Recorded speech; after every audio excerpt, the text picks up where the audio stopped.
I should have gone straight home. It was nearly 11:40 p.m. and I was bone tired from a double shift at the auto shop. My back ached, hands stained with oil, and all I wanted was a hot shower and to collapse into bed. But the fridge was empty. I remembered that as I passed the Walmart parking lot, rows of flickering lights and a glowing 24-hour sign calling out to me. Just a quick stop, I told myself. Grab some frozen dinners, maybe a six-pack, and I'd be out in 10 minutes. It was the worst decision I've ever made. The lot was almost empty. A few cars near the entrance, maybe workers. No customers.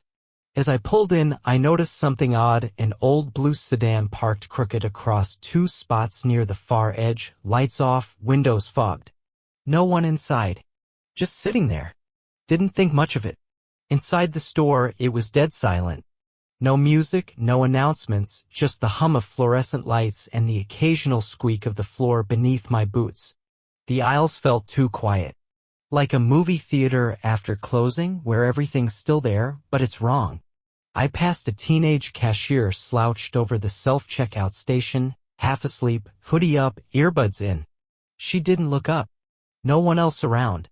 I grabbed a cart and headed toward frozen foods. My mind was on autopilot, a chicken tenders, microwave pizza, something easy. As I turned into the aisle, I heard it. A loud bang. Like metal hitting tile. I paused, listening. Nothing. Maybe someone dropped a pallet jack in the back. I kept going. Another bang. Closer. Then a shout, muffled, sharp. What the hell? I turned, peering down the next aisle. No one. The sound had come from the direction of the stockroom. I should have left. Curiosity pushed me toward the back. As I rounded the corner, I saw a man running out of the employees-only door.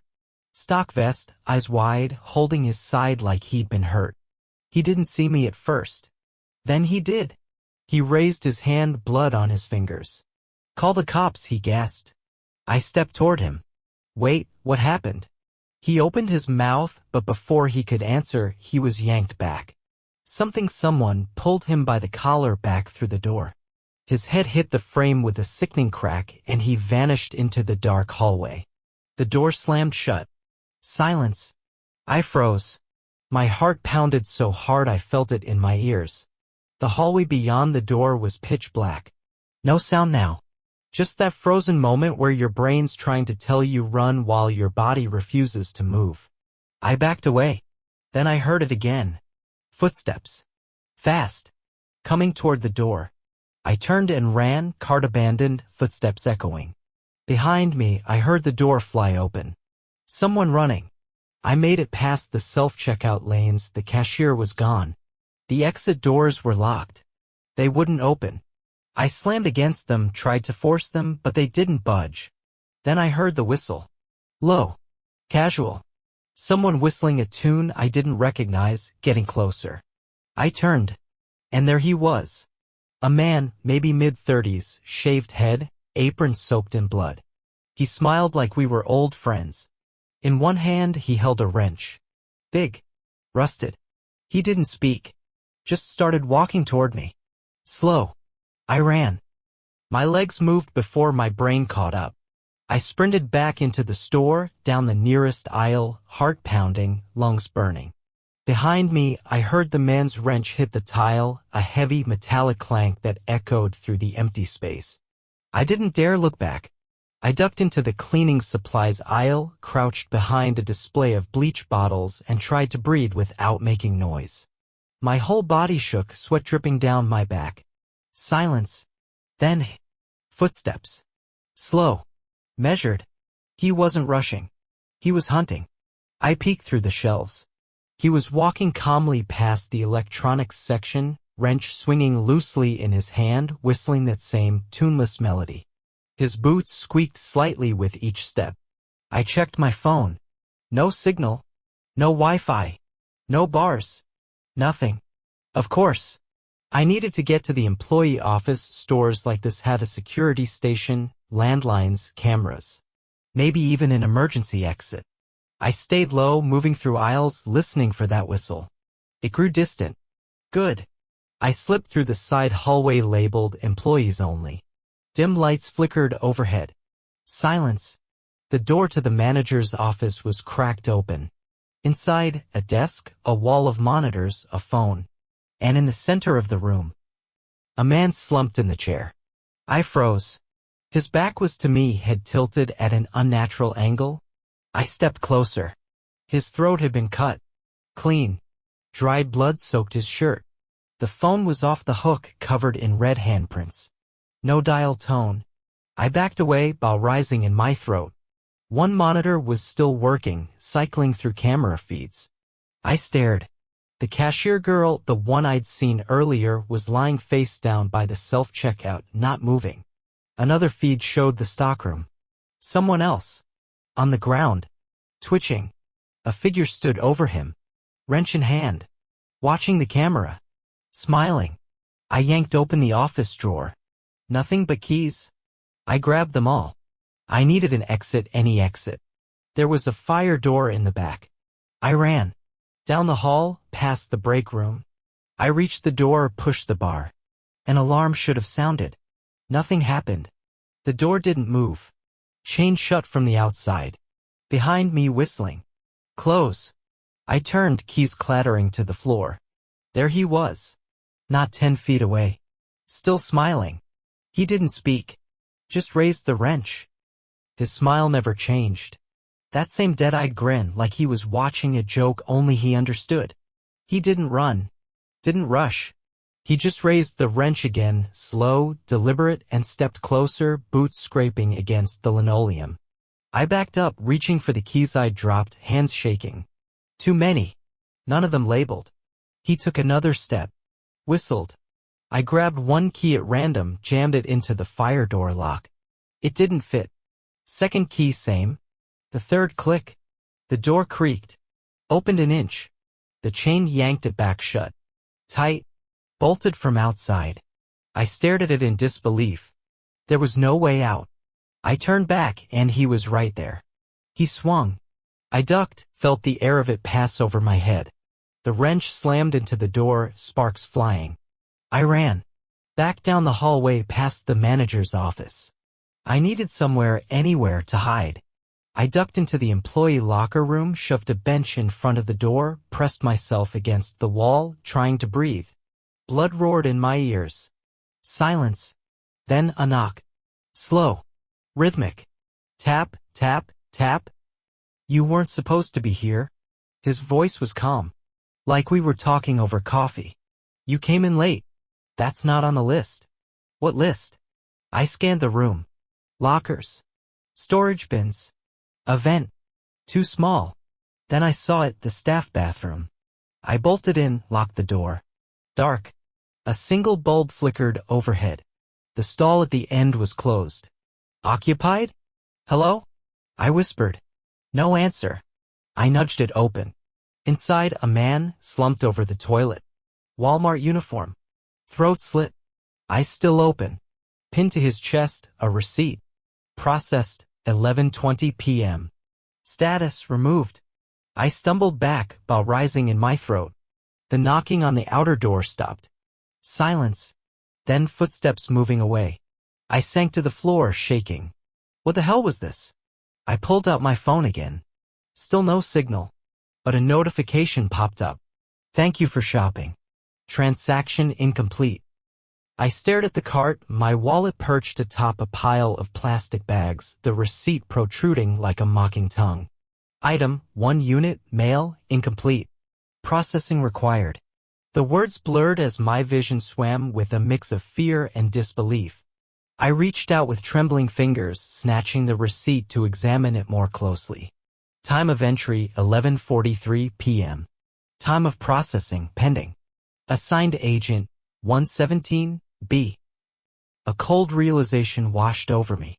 This wasn't a random act of violence or a robbery gone wrong.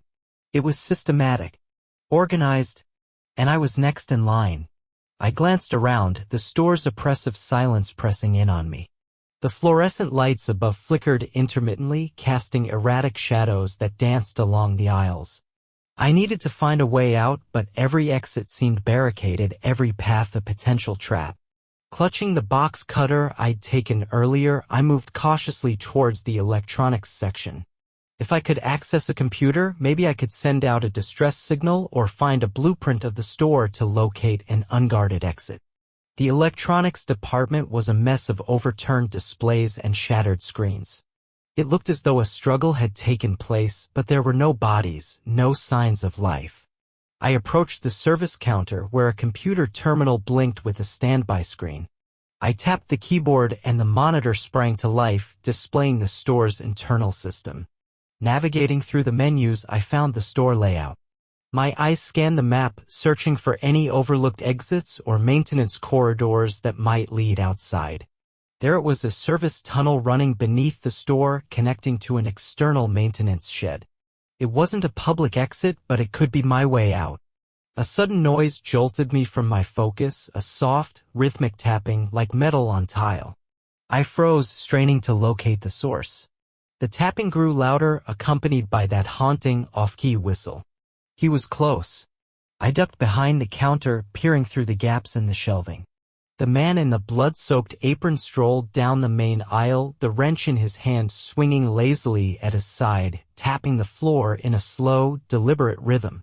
Processing required, he murmured to himself, the words barely audible over the blood rushing in my ears. I held my breath, willing myself to remain still and silent. He paused, his head tilting as if listening for something. The whistle ceased, and for a terrifying moment I thought he had sensed my presence. But then he continued down the aisle, his whistle resuming its eerie tune. I waited until his footsteps faded into the distance before exhaling shakily. I couldn't afford to waste any more time. I noted the location of the access point to the service tunnel. It was in the storage room adjacent to the loading dock. I needed to get there without drawing his attention. Keeping low, I made my way through the labyrinthine aisles, avoiding the main pathways and sticking to the shadows. The store's oppressive silence was punctuated only by the occasional creak of the building settling and the distant hum of the refrigeration units. As I neared the loading dock, I heard muffled voices, a conversation. I edged closer, pressing myself against the wall to listen. "The inventory is incomplete," a woman's voice said, irritation evident in her tone. "I know," a man's voice responded, sounding defensive. "But he wasn't on the list. He came in after hours." "Doesn't matter," the woman snapped. "We have protocols for a reason. Any deviation could compromise the entire operation." "I'll handle it," the man assured her. "He's already been tagged for processing." "See that you do," she replied coldly. "We can't afford any mistakes." Footsteps echoed, growing fainter as they walked away. I risked a glance around the corner and saw two figures disappearing through a door marked "Authorized Personnel Only." My mind raced. This wasn't just the work of a lone psychopath, it was a coordinated effort. But for what purpose? And how many more were involved? I pushed the questions aside. Survival first, answers later. The door to the storage room was slightly ajar.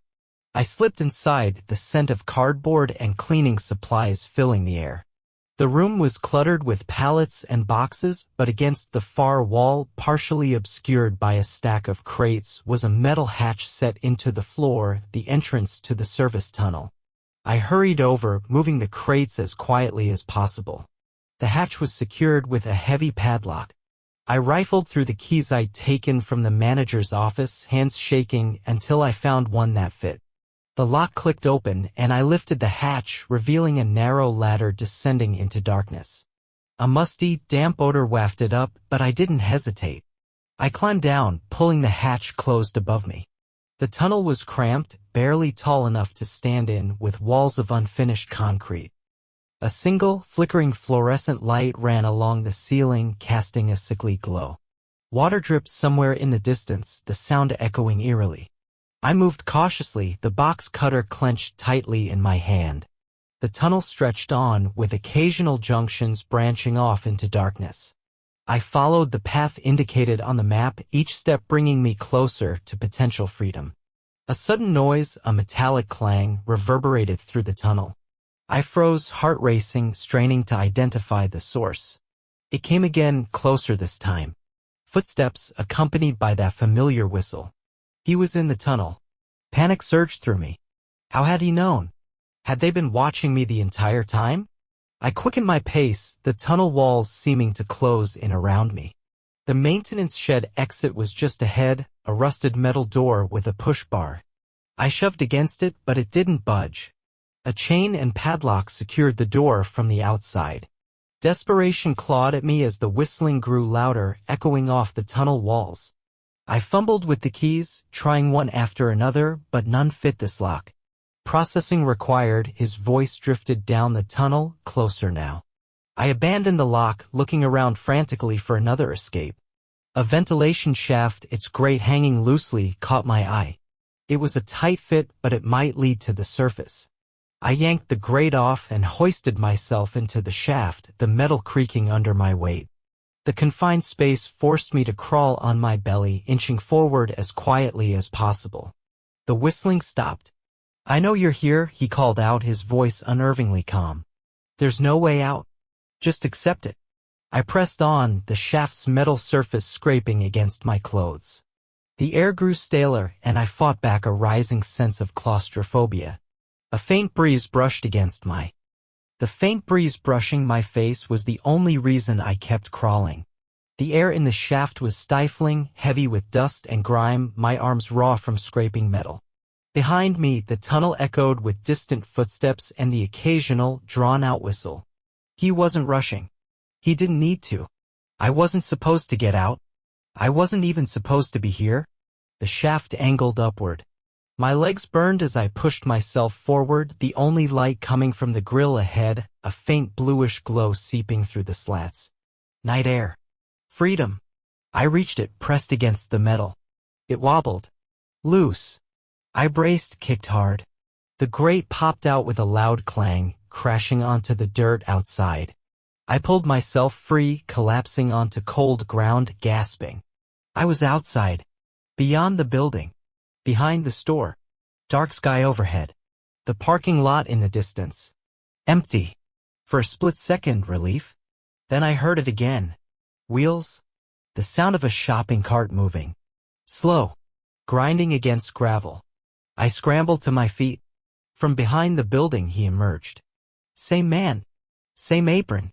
Same wrench. But now he wasn't alone. A second man.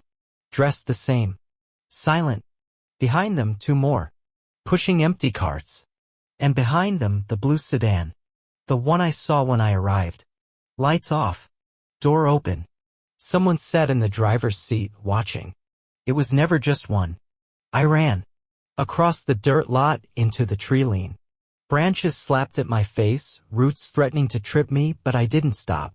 I ran until my lungs felt like they'd burst, until the lights of the store were just aglow behind me. I reached the highway. No cars. No one. I followed it, barefoot now. I'd lost my shoes crawling through that shaft. Each step was agony. But I walked. Miles. By dawn, I reached a gas station. I must have looked insane, bloodied, barefoot, wild-eyed. I burst through the door, begged the clerk to call the cops. He stared. Then he nodded slowly. Picked up the phone. The police came. I told them everything. They went to the store. No bodies. No blood. Nothing. The security footage? Corrupted. They called me unstable. Said I had a breakdown. 3 weeks. That's how long it's been since I walked out of that Walmart. I say walked out because I didn't escape. Not really. I survived. I'm breathing. I eat.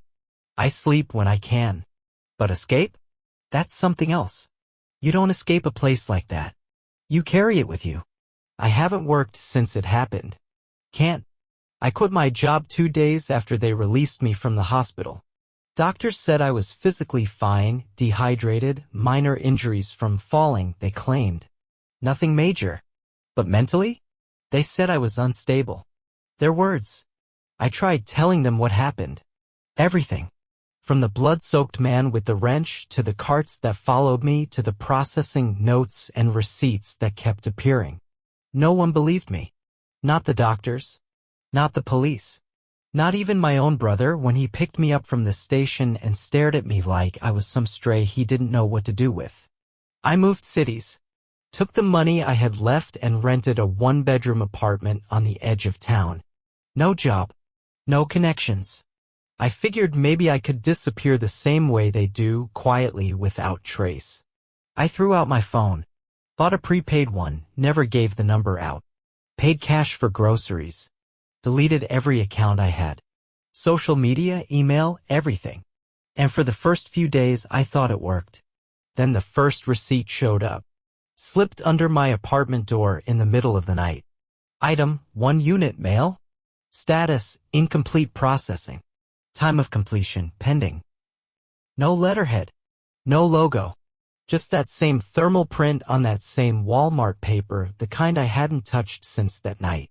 I tore it up. Burned it. I told myself it was a prank. A mistake. Nothing more. But it wasn't the last one. They came every day. Sometimes once, sometimes 3 times in a night. Always the same wording. Always my name. Some had dates. Times I didn't recognize. Until I realized they matched the times I left my apartment. I installed cameras. Motion sensors. Door alarms. Nothing. No footage. No alerts. The receipts just appeared. Then I started hearing it again. Late at night. That same whistle. Distant at first. Soft. Off-key. Then closer. One night, I peeked out my window at 2:43 a.m. and saw a shopping cart sitting alone in the street below. Empty. No one around. When I looked again 5 minutes later, it was gone. I stopped sleeping. I stopped leaving. Didn't matter. 2 nights ago, I woke up to find my apartment door open. The lock untouched. No forced entry. On the floor, a Walmart vest. Brand new. Tag still attached. My name stitched over the left chest. And next to it, a receipt printer. Powered on. Printing. I unplugged it. It kept printing. Inventory transfer initiated. Shift start time, 11:43 p.m. I'm writing this from the floor of my living room. The printer's still going. I hear carts again. Closer now? Someone knocked on the door 10 minutes ago. Didn't say anything. They're still out there. I won't open it. Because I know what's on the other side. And I know now you don't leave. You just transfer.